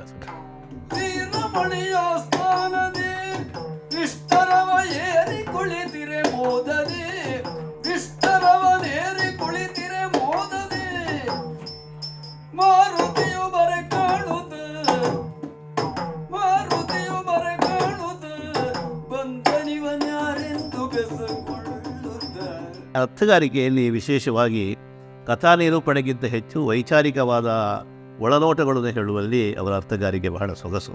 ಅವರ ಬರವಣಿಗೆ ಕೂಡ ಅಷ್ಟೇ ಸೂಕ್ಷ್ಮ, ಅಂತ ಭಾಷೆಗಳ ಬಳಕೆ ಕೂಡ ಅಷ್ಟೇ ಚೆನ್ನಾಗಿದೆ. ಮತ್ತು ಕವಿತೆಗಳನ್ನು ಬರೆದಿದ್ದಾರೆ, ಅವರು ಕಥೆಯನ್ನು ಬರೆದಿದ್ದಾರೆ. ಹಾಗಾಗಿ ಸಾಹಿತ್ಯದ ವಿವಿಧ ಪ್ರಕಾರಗಳಲ್ಲಿ ಕೂಡ ಕೈ ಆಡಿಸಿದ್ದಾರೆ. ಯಕ್ಷಗಾನ ವಿಮರ್ಶೆ ಮೊದಲೆಲ್ಲ ಪತ್ರಿಕೆಗಳಿಗೆ ಸೀಮಿತ ಆಗಿತ್ತು. ನಮ್ಮ ಪತ್ರಿಕೆಯಲ್ಲಿ ಒಂದು ಪುಟ ಇರೋದು, ಅದರಲ್ಲಿ ಒಂದು ಯಕ್ಷಗಾನದ ಬಗ್ಗೆ ಒಂದಷ್ಟು ಮಾತುಗಳು, ಅದರ ಈ ಪ್ರಸಂಗ ಚೆನ್ನಾಗಿ ಬಂತು, ಚೆನ್ನಾಗಿ ಬರಲಿಲ್ಲ, ಯಾರು ಚೆನ್ನಾಗಿ ಮಾಡಿದ್ರು, ಈ ಥರದಲ್ಲಿ ತುಂಬ ಹಿಂದೆ ಇತ್ತು. ಜೋಶಿ ಸರ್ ಯಾಕೆ ಎದ್ದು ಕಾಣ್ತಾರಂದರೆ, ಅವರ ಮಾತುಗಳು ತೀರಾ ಖಡಕ್, ಒಮ್ಮೆ ಏನು ಹೀಗೆ ಹೇಳ್ತಾರೆ ಅಂತ ಸಹ ಅನಿಸ್ಬೋದು. ಅವರ ಅಂತರಂಗದಲ್ಲಿ ಅದರ ಆಶಯ ಕಲೆಗೆ ನಿಷ್ಠವಾಗಿದೆ. ಒಬ್ಬ ಕಲಾವಿದನ ಒಳಗೆ ಒಬ್ಬ ಆ್ಯಕ್ಟಿವ್ ವಿಮರ್ಶಕ ಇದ್ದೇ ಇದ್ದಾನೆ, ಅವು ಮಾಡಿಯೇ ಮಾಡ್ತಾನೆ. ಆದರೆ ನಾವು ಅಕಾಡೆಮಿಕ್ ಆಗಿ ಹೇಳುವ ವಿಮರ್ಶೆ ಸಿಡಿಯಾಪು, ಕುಕ್ಕಿಲ, ಆಮೇಲೆ ಮೇಜರ್ ಡಾಕ್ಟರ್ ರಾಘವನ್, ಯಕ್ಷಗಾನ ಅಂತ ತ್ರಿವೇಣಿಯಲ್ಲಿ 1930ರಲ್ಲಿ ಬರೆದ ಒಂದು ಲೇಖನ, ಏನು ಯಕ್ಷಗಾನವನ್ನು ಅಖಿಲ ಭಾರತದಲ್ಲಿ ಸ್ಥಾಪಿಸಿತ್ತದು. ಆಮೇಲೆ ದೊಡ್ಡ ಕೆಲಸ ಡಾಕ್ಟರ್ ಕಾರಂತರ, ಅದ್ಭುತವಾದ ಅವರ ಕೆಲಸದ, ಅವರ ವಿಮರ್ಶೆ ಇತಿಮಿತಿಗಳ ಬಗ್ಗೆ ನಮಗೆ ಅಭಿಪ್ರಾಯಗಳು ಏನೇ ಇರಲಿ, ನನಗೆ ಕೆಲವು ಸಲ ಕಾಣೋದು ಕಾರಂತರಂಥವರನ್ನು, ಅವರ ಮಿತಿಗಳನ್ನು ತಿಳಿದು ಕೂಡ ವಿಮರ್ಶಿಸಲಿಕ್ಕೆ ನಾನು ಯಾರು, ಅಷ್ಟು ಸಣ್ಣವರು ನಾವು. ಆಮೇಲೆ ಆತ್ಮಕಥೆಗಳು ಬಂತು, ರೆಸ್ಪಾನ್ಸು, ಪತ್ರಿಕಾ ವಿಮರ್ಶೆ. 40-50ನೇ ವಯಸ್ಸಿನ ನಂತರ ಯಕ್ಷಗಾನ ವಿಮರ್ಶೆಯಲ್ಲಿ ಭಾಗವಹಿಸೋದು ಒಂದು ಹೆಮ್ಮೆಯ ವಿಷಯ. ಅದರ ಮಧ್ಯದಲ್ಲಿ ಶ್ರೇಷ್ಠವಾದ ವಿಮರ್ಶೆಗಳು ಬಂದಿವೆ. ಈ ಮಧ್ಯೆ ನಾನು ಸುಮಾರು 60-67 ಇಸ್ವಿಯಿಂದಲೇ ಸಣ್ಣ ಸಣ್ಣ ವ್ಯಕ್ತಿ ಚಿತ್ರ ಬರೆದಿದ್ದೆ, 100 ಬರೆದಿದ್ದೆ ನಾನು. ರೆಸ್ಪಾನ್ಸ್ ಆಗಿ ನನ್ನ ವಿಮರ್ಶೆ ಪ್ರಥಮವಾಗಿ ಪ್ರಾರಂಭವಾಯಿತು. ಉದಯವಾಣಿಯ ಪೈಬಂಧುಗಳು ಮತ್ತು ಅಲ್ಲಿ ಕಲಾವಿಹಾರದ ಎಡಿಟರ್ ಆಗಿದ್ದ ಈಶ್ವರಯ್ಯನವರು ನನಗೆ ದೊಡ್ಡ ಅವಕಾಶ ಕೊಟ್ಟು ಬೆಳೆಸಿದರು. ನಾಡಿನ ಪತ್ರಿಕೆಗಳು ಬೆಳೆಸಿದರು. ಆಮೇಲೆ 10-15 ಪುಸ್ತಕ ಬಂತು, ಸಂಚಿಕೆ, ಸೋವನೀರ್ಸು. ಇದಕ್ಕೆಲ್ಲ ಬರೀತಾ ಹೋದಾಗ ಯಕ್ಷಗಾನ ವಿಮರ್ಶೆಯಲ್ಲೇ ನಾನು ಸೆಳೆಯಲ್ಪಟ್ಟೆ. ನಾನು ಅಕಾಡೆಮಿಷಿಯನ್ ಆಗಿ ವ್ಯವಸ್ಥಿತವಾಗಿ ಕಲಾ ಪಾಠ ಮಾಡಿದವಲ್ಲ, ಅಂದರೆ ಕಮ್ಮಟಗಳಲ್ಲೆಲ್ಲ ಪಾಠ ಮಾಡಿದ್ದೇನೆ. ಅದರ ಅನುಭವದಲ್ಲಿ ಬರೆದೆ ಸಂಶೋಧನೆಗಳು. ಮತ್ತು ಯಕ್ಷಗಾನದ ಶೈಲಿ ಸಂರಕ್ಷಣೆ ಮತ್ತು ಯಕ್ಷಗಾನವನ್ನು ಅರ್ಥ ಮಾಡಿಕೊಳ್ಳುವುದು, ಪ್ರಸಂಗ, ವೇಷ, ಇವುಗಳನ್ನ ನಾನು ಪ್ರಾಮಾಣಿಕ ಪ್ರಯತ್ನ ಮಾಡಿದೆ. ಒಂದು ಏನಂದರೆ, ಸುಮಾರು 70-80ನೇ ಇಸ್ವಿಯಿಂದ ಕಾಲದಿಂದ ನಾನು ಒಂದು ಶಬ್ದಗಳಲ್ಲಿ ಆಸಕ್ತಿ ವಹಿಸಿದೆ. ಚೌಕಿಯಲ್ಲಿ ತಿರುಗಾಡ್ತಿದ್ದೆ, ನಾನೇ ಸ್ವತಃ ಮೇಕಪ್ ಮಾಡಿದವ, ನಾನೇ ಕಟ್ಟಿಕೊಂಡವ, ನಾನು ಬೇರೆಯವರು ಕಟ್ಟಿದ್ದಾರೆ, ಆದರೆ ನಾನೇ ಸ್ವಲ್ಪ ಸಣ್ಣ ತಿರುಗಾಟಗಳನ್ನು ಮಾಡಿದ್ದೇನೆ. ಹಾಗಂದರೆ ಇದು ಎಷ್ಟು ಶಬ್ದ ಉಂಟಪ್ಪ ಇದರಲ್ಲಿ, ಬಣ್ಣದ ವೇಷ, ಚಿಟ್ಟಿ, ಹಿಲಾಲು, ಚೌಕಿ, ಗಣಪತಿ, ದಿಂಗಣ, ನಿರ್ತ, ತಾಳ, ರಾಗ, ಅಯ್ಯೋಯ್ಯೋ, ಈ ಪ್ರಪಂಚ ಎಷ್ಟು ದೊಡ್ಡದು. ಒಂದು ರೀತಿಯಲ್ಲಿ ಒಂದು ಕಲೆಯನ್ನು ಅರ್ಥ ಮಾಡುವುದು ಅಂದರೆ ಏನು, ಟೆಕ್ನಿಕಲ್ ಟರ್ಮ್ಸನ್ನು ಅರ್ಥ ಮಾಡು. ಒಂದು ಲೆವೆಲ್ನಲ್ಲಿ ಒಂದು ಕಲೆ ವೇರಿಡ್ ಪ್ರಪಂಚವನ್ನು ಶಬ್ದಗಳ ಮೂಲಕ ಅರ್ಥ ಮಾಡಬಹುದು. ರೆಕಾರ್ಡ್ ಮಾಡ್ತಾ ಹೋದ ಹಾಗೆ ನಾನೇ 800ಕ್ಕೂ ಮಿಕ್ಕಿದ ಶಬ್ದಗಳನ್ನು ಬರ್ಕೊಳ್ಳಿ. ಕಾಲ್ಪಟ್ಟಿ ಗಜ್ಜೆಯಿಂದ ಹಿಡಿದು ಕಿರೀಟದವರೆಗೆ, ಕೇದಗೆಯಿಂದ ಹಿಡಿದು ಎದೆಹಾರದವರೆಗೆ. ಮತ್ತು ವಿದ್ವಾಂಸರನ್ನು ಸಂಪರ್ಕಿಸಿದೆ. ಸರ್ಪ್ರೈಸಿಂಗ್ಲಿ ನಿಮಗೆ ಆಶ್ಚರ್ಯ ಆಗ್ಬೋದು, ಪ್ರಾಕ್ಟೀಸಿಂಗ್ ಕಲಾವಿದರಿಗಿಂತ ಹೆಚ್ಚು ಶಬ್ದಗಳನ್ನು ನನಗೆ ವಿದ್ವಾಂಸರು ಕೊಟ್ಟು, ಈ ಪದಕೋಶದ ಮೂಲಕ ಇದನ್ನು ಮೀರಿಸುವ ಕೋಶಗಳು, ಪ್ರಯೋಗ ಕೋಶವೋ, ಚಿತ್ರಸಹಿತವಾದ ಇಡೀ ರಂಗವನ್ನು ಆಡಿಯೋ ವಿಡಿಯೋ ಲಿಂಕ್ ಕೊಟ್ಟು ಮಾಡುವಂಥದ್ದು ಎಲ್ಲ ಬರಲಿ ಅಂತ ನನ್ನ ಆಶಯ.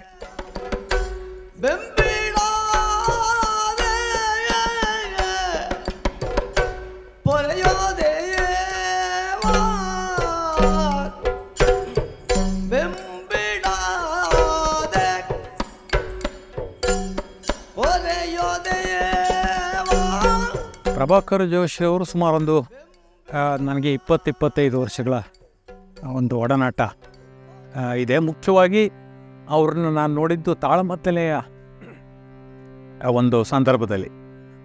ಕರ್ನಾಟಕದ ಬಹುಶಃ ಈಗ ಇರುವ ತಾಳಮದ್ದಲೆ ಕಲಾವಿದರಲ್ಲಿ ಅತ್ಯಂತ ಹಿರಿಯರು ಮತ್ತು ಬಹಳ ವಿಶೇಷವಾಗಿ ಸಾಧನೆ ಮಾಡ್ತವರು.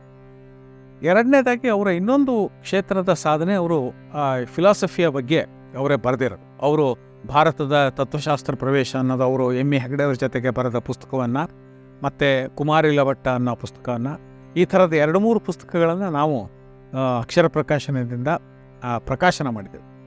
ಫಿಲಾಸಫಿಯ ಬಗ್ಗೆ ಅವರು ಅಧ್ಯಯನ ಮಾಡಿ ಬರೆದಿದ್ದರಿಂದ ಆ್ಯಕ್ಚುಲಿ ಫಿಲಾಸಫಿಗೂ ಅನುಕೂಲ ಆಗಿದೆ, ತಾಳಮದ್ದಲೆಗೂ ಅನುಕೂಲ ಆಗಿದೆ. ಅವೆರಡು ಬಹಳ ಇಂಪಾರ್ಟೆಂಟ್ ಅಂತ ನನಗನ್ಸುತ್ತೆ. ಫಿಲಾಸಫಿಗೆ ಯಾಕೆ ಅನುಕೂಲ ಆಗಿದೆ ಅಂತಂದರೆ, ಸಾಧಾರಣವಾಗಿ ಫಿಲಾಸಫಿಯ ಬಗ್ಗೆ ಬರೆಯೋರು ಮತ್ತು ಭಾಷಣ ಮಾಡೋರು ಏನಾಗಿರ್ತಾರೆ ಅಂದರೆ, ಅವರು ಒಂದು ಆಧ್ಯಾತ್ಮ ವಿದ್ಯೆಯ ಬಗ್ಗೆ, ಅಂದರೆ ನಮ್ಮ ಒಬ್ಬ ಸ್ವಾಮಿಗಳು ಮಾತಾಡ್ದಂಗೆ ಮಾತಾಡ್ತಾ ಇರ್ತಾರೆ. ಇಲ್ಲದೆ ಹೋದರೆ ತುಂಬ ಅಕಾಡೆಮಿಕ್ಕಾಗಿ ಫಿಲಾಸಫಿಯ ಕಾನ್ಸೆಪ್ಟ್ಗಳನ್ನು ಬಹಳ ಪಾಶ್ಚಿಮಾತ್ಯ ದೇಶಗಳಲ್ಲಿ ಪಾಠ ಮಾಡುವಂಗೆ ಪಾಠ ಮಾಡ್ತಿರ್ತಾರೆ. ಅದು ನಮ್ಮ ಸಾಮಾನ್ಯ ಜನಗಳಿಗೆ ಅದು ಅರ್ಥ ಆಗುವ ಸಾಧ್ಯತೆಯೇ ಇರೋದಿಲ್ಲ, ಅಂದರೆ ಅದು ಮುಟ್ಟೋದಿಲ್ಲ. ಇವರು ನಮ್ಮ ಜೀವನಕ್ಕೆ ಸಂಬಂಧಪಟ್ಟಿದ್ದು ಫಿಲಾಸಫಿ ಅಂತ ಅನಿಸೋದಿಲ್ಲ. ಪ್ರಭಾಕರ್ ಜೋಶಿಯವರು ಫಿಲಾಸಫಿಯನ್ನು ಓದಿದವರು ಮತ್ತು ತಾಳಮದ್ದಲೆಯಲ್ಲಿ ಪ್ರೇಕ್ಷಕರನ್ನು ಹೆಂಗೆ ಇಟ್ಕೋಬೇಕು ಅಂತ ಗೊತ್ತಿರೋರಾದ್ದರಿಂದ ಫಿಲಾಸಫಿ ಬಗ್ಗೆ ತುಂಬ ಪಾಪ್ಯುಲರ್ ಆಗಿ ಅದರಷ್ಟೇ ಗಹನವಾಗಿ ಮಾತಾಡೋಕ್ಕೆ ಸಾಧ್ಯ ಇರೋವಂಥದ್ದು. ರಾಧಾಕೃಷ್ಣನ್ ಪುಸ್ತಕಗಳು, ಆಮೇಲೆ ರಾಘವೇಂದ್ರಾಚಾರ್ಯರ ಪುಸ್ತಕಗಳು, ಬನ್ನಂಜ ಗೋವಿತಾಚಾರ್ಯರ ಪ್ರವಚನಗಳು, ಮಂಗಳೂರಿನಲ್ಲಿ 70ರ ದಶಕದಲ್ಲಿ ಅದನ್ನು ಸಂಘಟಿಸಿದವರಲ್ಲಿ ನಾನು ಒಬ್ಬನಾಗಿದ್ದೆ. ಲಕ್ಷ್ಮೀಶ್ ತೋಳ್ಪಾಡಿಯವರ ಒಡನಾಟ, ಲೈಬ್ರರಿಯಲ್ಲಿ ಸಿಕ್ಕಿದ್ರು. ಹೀಗೆ ಬೆಳೀತು. ಮುಂದೆ ಉದಯವಾಣಿಯವರು ನಮ್ಮಲ್ಲಿ ಕೇಳಿದರು, ನನ್ನ ತತ್ವಶಾಸ್ತ್ರದ ಕೆಲವು ಉಪನ್ಯಾಸ ಎಲ್ಲ ನೋಡಿ ನೀವು ಭಾರತೀಯ ತತ್ವಶಾಸ್ತ್ರದ ಮೇಲೆ ಒಂದು ಸೀರೀಸ್ ಬರೀಬಹುದಾ ಸರಣಿ. ಅದಕ್ಕೆ ನಾನು ಪ್ರೊಫೆಸರ್ ಎಮ್ ಎ ಹೆಗಡೆಯವರು ನನ್ನ ಆ ಕಾಲದ ಸಹಪಾಠಿಗಳು, ಅವರು ಸಂಸ್ಕೃತ ಕಲಿತಾಯಿದ್ರು, ನಾನು MCom ಕಲಿಯುವಾಗ ಧಾರವಾಡದಲ್ಲಿ. ನಾವು ಸೇರಿ ಒಂದು 40-50 ಲೇಖನ ಬರೆದೆವು. ಅದೇ ಈಗ ಭಾರತೀಯ ತತ್ವಶಾಸ್ತ್ರ ಪುಸ್ತಕವಾಗಿ ಬಂತು. ಈಗ ಒಂದು ಮುನ್ನಡೆ. ಕಲಾವಿದರ ಒಡನಾಟ ಉಂಟಲ್ಲ ಅವರಿಗೆ, ನನಗಿಂತ ಹೆಚ್ಚು ಅವರಿಗೆ ಕಲಾವಿದರ ಒಡನಾಟ ಸಿಕ್ಕಿದೆ. ಹೇಗೆಂದರೆ, ಅವರು ತಾಳಮದ್ದಲೆ ಕೂಟದಲ್ಲಿ ಅರ್ಥಧಾರಿಯಾಗಿ ಮುಂದೆ ಹೋದ್ರಲ್ಲ, ಮುಂದೆ ಹೋಗುವಾಗ ಅವರ A1 ಸೆಟ್ ಅಂತ ಹೇಳ್ತಾರೆ, ನಮ್ಮ A ಗ್ರೇಡ್ A1 ಹೀಗಲ್ಲ, ಶ್ರೇಣಿಯವರು ದೊಡ್ಡ ಸಾಮಗ್ರಿಗಳು ಸಣ್ಣ ಸಾಮಗ್ರಿಗಳಿದ್ದರೆ ಅದು A1 ಅದು, ಅದರ ಭಾಗವಾದರು ಅವರು. ಹಾಗಾಗಿ ಇವರು ಒಟ್ಟಿಗೆ ಹೋಗೋದು. ಆಮೇಲೆ ಇವರು ಗೆಳೆಯರಾದರು. ಮತ್ತು ಇವರು ಕಾಲೇಜು ವಿದ್ಯಾಭ್ಯಾಸ ಇದ್ದದ್ರಿಂದ ಹೆಚ್ಚು ವ್ಯವಹಾರ ಕುಶಲಿಗಳಾದ್ದರಿಂದ ಅವರು ಅನೇಕ ಸಮಸ್ಯೆಗಳಿಗೆ ಅವರಿಗೆ ಮಾಡಬೇಕು ಕೆಲಸದಲ್ಲಿ ಇವರೆಲ್ಲ ಮಾಡಿಕೊಡ್ತಾರೆ. ಅವರು ತುಂಬ ಸಹಾಯ ಮಾಡಿದ್ದಾರೆ. ಸುಮಾರು 70ರಿಂದ ಇತ್ತೀಚೆಗಿನವರೆಗೆ ಕಲಾವಿದರ ಮೇಲೆ ವ್ಯಕ್ತಿ ಚಿತ್ರಗಳನ್ನು ಬರೆದೆ. ಪೆನ್ ಸ್ಕೆಚಸ್ ತುಂಬ ಜನಪ್ರಿಯವಾಯಿತು ಆ ಕಾಲಕ್ಕೆ. 72ನೇ ಇಸ್ವಿಯಲ್ಲಿ ಏನೋ 72 ಮಂಗಳೂರು ಮಂಗಳ ಗಂಗೋತ್ರಿ ಪ್ರೊಫೆಸರ್ ಎಸ್ ವಿ ಪರಮೇಶ್ವರ ಭಟ್ರು ಪುಣ್ಯಾತ್ಮರು ಇಲ್ಲಿ ಬಂದು ಯಕ್ಷಗಾನ ಕಲೆಯನ್ನು ಎತ್ತಿ ಹಿಡಿದ್ರು. ಅವರು ಮಾಡಿದ ಯಕ್ಷೋತ್ಸವಗಳು ಶೇಣಿಯವರ ಸನ್ಮಾನ, ಆಮೇಲೆ ಮುಂದೆ ಸೀತಾರಾಮಯ್ಯನವರ ಸನ್ಮಾನ, ಸಾಮಗ್ರ ಸನ್ಮಾನ. ಆಗ 72ರಲ್ಲಿ ಏನರಪ್ಪ ನೀವು ಶೇಣಿಯವರ ಬಗ್ಗೆ ನೀವೇ ಒಂದು ಮಾತಾಡಿಬಿಡಿ. ಅದು ನನ್ನ ಮೊದಲ ಅಭಿನಂದನಾ ಭಾಷಣ. ಅದು ನನಗೆ ದೊಡ್ಡ ಪುಷ್ ಕೊಟ್ಟಿತ್ತು. ಒಂದು ಅಭಿನಂದನೆ ಹೇಗಿರಬೇಕು ಅಂತ ನನ್ನದೊಂದು ಕಲ್ಪನೆ ಇದೆ. ವ್ಯಕ್ತಿ, ಜೀವನ, ಅವರ ಕಲಾಪ್ರಜ್ಞೆ, ಕಲೆಯ ಕೊಡುಗೆ, ಅಭಿವ್ಯಕ್ತಿ ವಿಧಾನ, ಅವ ವೇಷ ಹೇಗೆ ಮಾಡ್ತಾನೆ, ಮಾತಾಡ್ತಾನೆ ಹೇಗೆ, ಉಡುಪು ತೊಡುಪು, ಜೀವನ ಅದು ಎಂಥದ್ದು ಅನ್ನೋ ಬಡತನವೋ, ಇದನ್ನೆಲ್ಲ ಒಟ್ಟು ಮಾಡಬೇಕು ಅಂತ ಅದನ್ನು ಒಂದು ಇಂಟಗ್ರೇಟ್ ಮಾಡಿದೆ ನಾನು. ಒಂದು ರೀತಿಯಲ್ಲಿ ತಾಳ್ವಂದರೆ ಅರ್ಥಧಾರಿಯಾಗಿ ನನಗೆ ಬಂದ ಒಂದು ಗುರುತಿಸುವಿಕೆಯೋ ಹೆಸರೋ ನನಗೆ ಅಭಿನಂದನಾ ಭಾಷಣಗಳಲ್ಲಿ ಬಂತು. ಮತ್ತು ಆ ಮೂಲಕ ನಾನು ಶೇಣಿಯವರಿಂದ ಅನೇಕ ಕಲಾವಿದ ಸಾಹಿತಿಗಳವರೆಗೆ, ಅನಂತಮೂರ್ತಿಗಳು, ನಮ್ಮ ಧರ್ಮಾಧಿಕಾರಿಗಳು ಪೂಜ್ಯ ಹೆಗ್ಗಡೆಯವರ, ಸುಧಾರಕ ಸಂತ ವಿಜಯವರು ಸ್ವಾಮಿಗಳು, ಇಂಥವರ ಬಗ್ಗೆ ಸಮಾಜಕ್ಕೆ ಒಂದು ಅವರು ಏನು ಅಂತ ಹೇಳಲಿಕ್ಕೆ ನನಗೆ ಸಾಧ್ಯವಾಯಿತು ಅಂತ. ನಾನು ಭಾಷಣ ಮಾಡಿದ ಹೆಸರು ಗಳಿಸಿದೆ ಎಂಬುದಕ್ಕಿಂತ it has given me a lot of satisfaction. Prabhakara ಜೋಶಿಯವರು ಪ್ರಾದೇಶಿಕ ಜಾನಪದ ರಂಗಕಲೆಗಳ ಅಧ್ಯಯನ ಕೇಂದ್ರ ಮತ್ತು ರಾಷ್ಟ್ರಕವಿ ಗೋವಿಂದ ಪೈ ಸಂಶೋಧನಾ ಕೇಂದ್ರದೊಂದಿಗೆ ಅತ್ಯಂತ ಆತ್ಮೀಯ ಸಂಬಂಧವನ್ನು ಹೊಂದಿದವರು.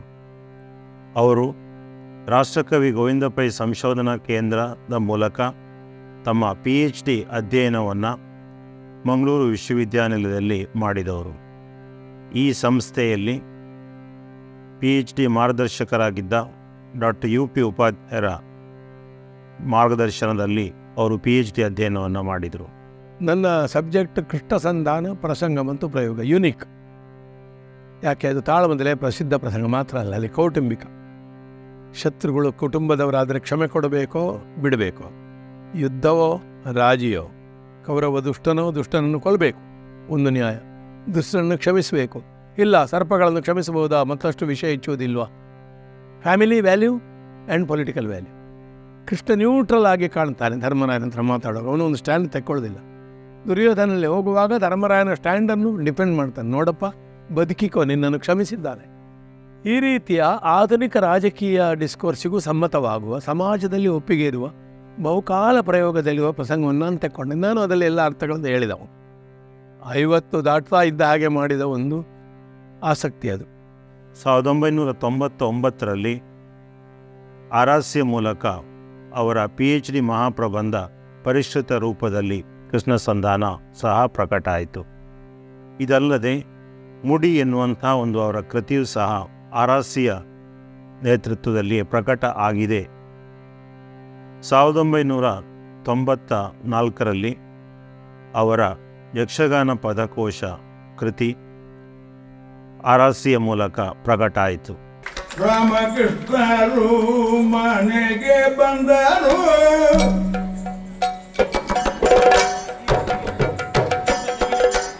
ಮನುಷ್ಯನಿಗೆ ಇವತ್ತಿನ ವಿದ್ಯಾವ್ಯವಸ್ಥೆಯಲ್ಲಿ ಬರುವಂಥ ಡಿಗ್ರಿ ಅದು ಆತನ ಔದ್ಯೋಗಿಕ ವ್ಯವಸ್ಥೆಗೆ ಮಾತ್ರ ಸೀಮಿತ ವಿನಃ ಅವ ಜ್ಞಾನವಂತನಾದರೆ ಪ್ರಭಾಕರ ಜೋಶಿಯವರಂತೆ ಸರ್ವರಿಗೂ ಮಾನ್ಯನಾಗ್ತ ಅಂತಿರುವಂಥ ನಿದರ್ಶನ ಡಾಕ್ಟರ್ ಪ್ರತಿ ಸಲ ಸಾಹಿತ್ಯ ಸಮ್ಮೇಳನಗಳಾಗುವಾಗ ಸಮ್ಮೇಳನಾಧ್ಯಕ್ಷ ಪದವಿಗೆ ಅಥವಾ ಆ ಗೌರವದ ಪಾತ್ರಕ್ಕೆ ಅಥವಾ ಇನ್ನಿತರ ವ್ಯವಸ್ಥೆಗಳ ಒಂದು ಪ್ರಮುಖ ಸ್ಥಾನಕ್ಕೆ ಅವರನ್ನು ನಾವು ಸೂಚಿಸಿದಾಗ ರಾಜ್ಯೋತ್ಸವ ಪ್ರಶಸ್ತಿ ಇರುವುದು ಅದು ಗೌರವಾನ್ವಿತವಾದದ್ದು. ಅದೇನು ಅವರು ಅರ್ಜಿ ಬರೆದು ಕೇಳುವಂಥ ವಿಷಯ ಎಲ್ಲವನ್ನು ನಾವು ಇಂಗ್ಲೀಷ್ ಅಂತ ಡಿನೈ ಅಂದರೆ ಅದು ಅವರು ಸ್ವೀಕಾರ ಮಾಡ್ತಾನೇ ಇರಲಿಲ್ಲ.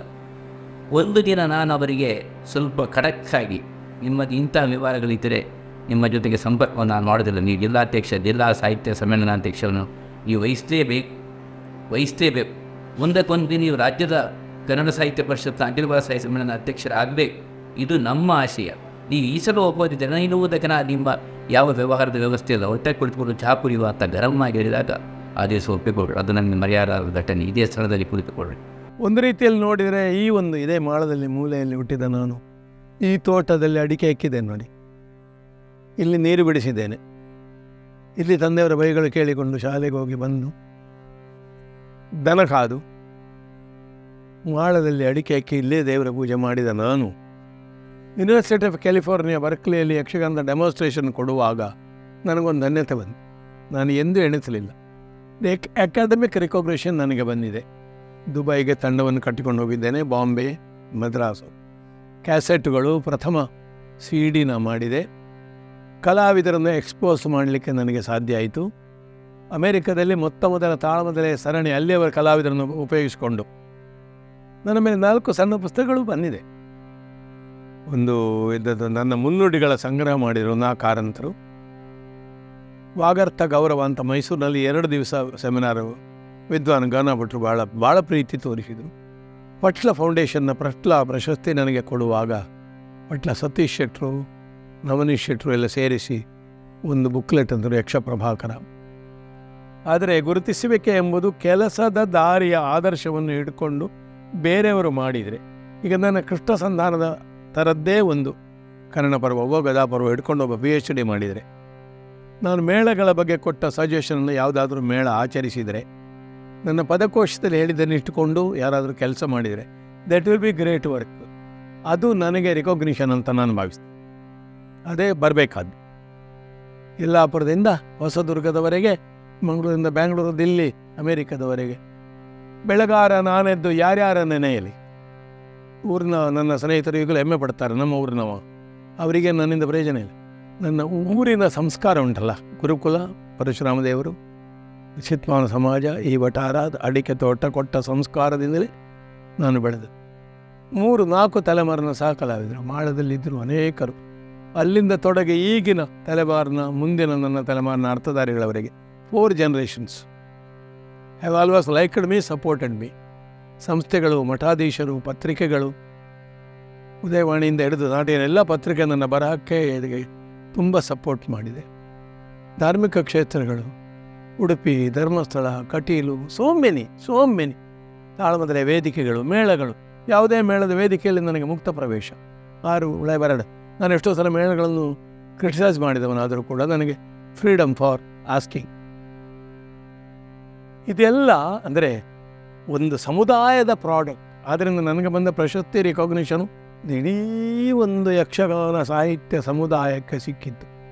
ಕನಸು ಕಾಣುವುದಕ್ಕೇನು ಕಷ್ಟ ಇಲ್ಲಲ್ಲ, ಯಾರು ಕಾಣಬಹುದು. ರಿಯಲೈಸ್ ಮಾಡೋದು ಎಷ್ಟು ಅಂತ, ಕೆಲವನ್ನು ಕಣ್ಣು ಮುಂದೆ ಇಟ್ಟುಕೊಂಡ್ರೆ ಕೆಲವನ್ನಾದರೂ ಮಾಡಬಹುದು. We can do it. Lot of confidence are there. ಮೊದಲನೇ ಉತ್ಸಾಹ ಇಲ್ಲ, ಬಟ್ ತಂದು ಕೆಲಸ ಮಾಡಬೇಕಂತ ನನ್ನ ಸಹವರ್ತಿಗಳು ಸಪೋರ್ಟ್ ಮಾಡ್ತಾರೆ. I hope to complete and accomplish at least a few of these dreams. ಪಶುಪತಿಯ ಅನುಗ್ರಹ ಅವನಿಗೆ, ಪಶುಪತಿಗೆ ದಿಕ್ಪಾಲಕರಲ್ಲೇ ವಿಶೇಷ ಮಿತ್ರನಾದ ನಿನ್ನ ಅನುಗ್ರಹ ನನಗೆ. ಈ ಸೌಗಂಧ ಪುಷ್ಪವನ್ನು ನಾನು ಕೊಡುವಾಗ ಮುಂದೆ ನಿನ್ನ ಪ್ರತಿಜ್ಞಾಪೂರ್ತಿಗಾಗಿ ನೀನು ಏನನ್ನು ಮಾಡಬೇಕೋ ಅಂತ ಸಮರ ಸೌಗಂಧಿಕೆ ಇದಾಗಲಿ ಅಂತ ಆಶೀರ್ವಾದ ಬದು ಕೊಡ್ತೇನೆ. ಜಯ ಜಯ ಜಯ.